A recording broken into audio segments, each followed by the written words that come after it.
যোৰহাট জিলা মুক্তিযুঁজাৰু ভৱনত সদৌ অসম কোচ ৰাজবংশী সন্মিলনীৰ যোৰহাট জিলা সমিতিৰ উদ্যোগত আৰু যুৱ সন্মিলনী মহিলা সন্মিলনী তথা আক্ৰাছুৰ যোৰহাট জিলা সমিতিৰ সহযোগত বিশ্ব মহাবীৰ চিলাৰায়ৰ ৫১৬ সংখ্যক জন্ম জয়ন্তী গাম্ভীৰ্যপূৰ্ণভাৱে উদযাপন কৰা হয়।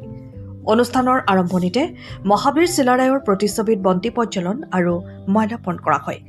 লগতে সুধাকণ্ঠ ডক্টৰ ভূপেন হাজৰিকা আৰু হিয়াৰামঠু জুবিন গাৰ্গৰ প্ৰতিচ্ছবিতো শ্ৰদ্ধাঞ্জলি জ্ঞাপন কৰা হয়।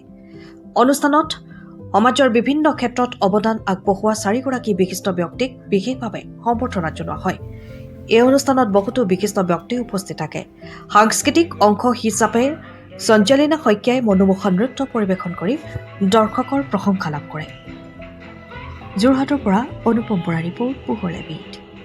আমি ৫১৬ সংখ্যক বিশ্ব মহাবীৰ চিলাৰায়ৰ জন্ম জয়ন্তী ইতিহাস প্ৰসিদ্ধ যোৰহাট জিলা মুক্তিযুঁজাৰু ভৱনত অনুষ্ঠিত কৰিছোঁ আৰু ইয়াত উদ্যোগ লৈছিলে বিশেষকৈ যোৰহাট জিলা কোচ ৰাজবংশী সন্মিলনী, মহিলা সন্মিলনী, যুৱ সন্মিলনী আৰু আক্ৰাছু যোৰহাট জিলা আৰু লগতে আমাৰ ৰাজ্যিক আক্ৰাছুৰ সভাপতি অঞ্জন দত্ত ডাঙৰীয়া উপস্থিত আছিলে। গতিকে ইয়াৰ উপৰিও আমি ৰাইজৰ সহযোগত যোৰহাট জিলা কোচ ৰাজবংশী সন্মিলনীৰ অন্তৰ্গত আঞ্চলিকসমূহ প্ৰাথমিকসমূহৰ সহযোগত আমি বিশ্ব মহাবীৰ চিলাৰায়ৰ জন্ম জয়ন্তী ভাগ উদযাপন কৰিলোঁ আৰু ইয়াৰ পিছত আমাৰ এই সভালৈ, এই মুকলি সভালৈ কেইবাগৰাকী বিশিষ্ট লোক আহিছিলে। সেইসকলৰ ভিতৰত অসম মহিলা বিশ্ববিদ্যালয়ৰ সন্মানীয় উপাচাৰ্য ডক্টৰ অজন্তা বৰগোহাঁই ৰাজখোৱা ডাঙৰীয়ানীয়ে, অসম কৃষি বিশ্ববিদ্যালয়ৰ কৃষি গৱেষণা সঞ্চালক ডক্টৰ গিৰীন্দ্ৰনাথ হাজৰিকা উদ্বোধক হিচাপে আহিছিলে।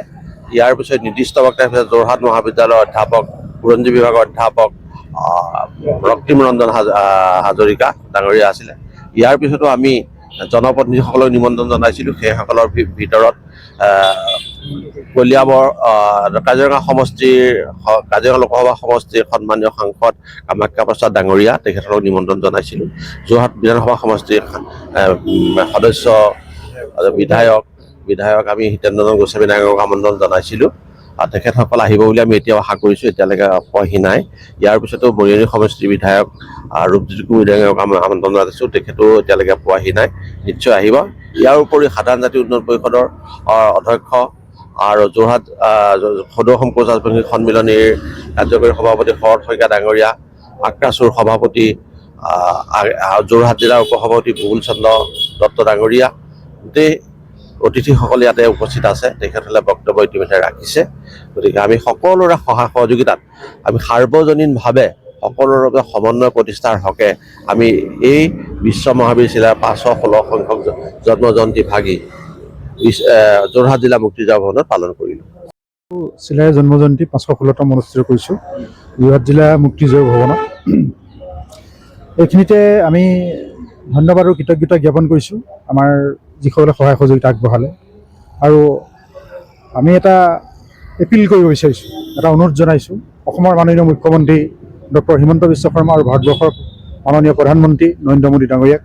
ইয়াৰ পৰা এটা আমি এপিল কৰিছোঁ অসমৰ সাংস্কৃতিক ৰাজধানী যোৰহাটৰ পৰা, যিটো কথা যোৰহাটে প্ৰথমভাৱে তাৰপিছত অসমৰ বুলি এটা আমাৰ সুনাম আছে। সেয়েহে আমি ক'ব বিচাৰিছোঁ যে আমাৰ জনজাতিকৰণৰ যিটো প্ৰক্ৰিয়া, যিটো কথা অসমৰ মাননীয় মুখ্যমন্ত্ৰীয়ে আন্তৰিকতাৰে লৈ অনতিপলমে আৰু ইয়াক সমাধান কৰাৰ বাবে আমি অনুৰোধ জনাইছোঁ।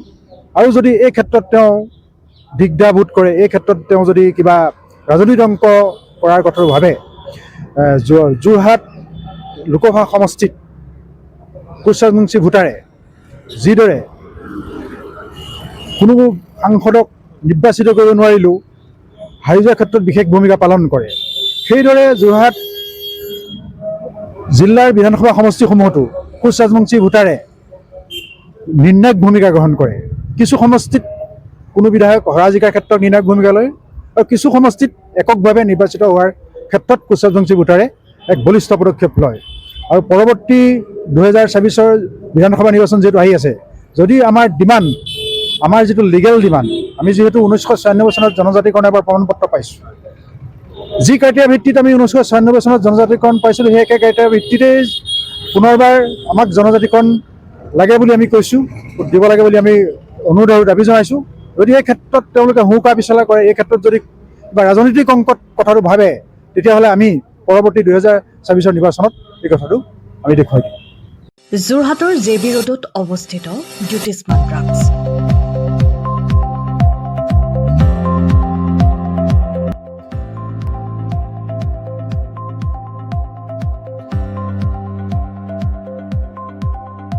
আপোনালোকৰ সেৱাত জ্যোতিষ্মান ড্ৰাগছ।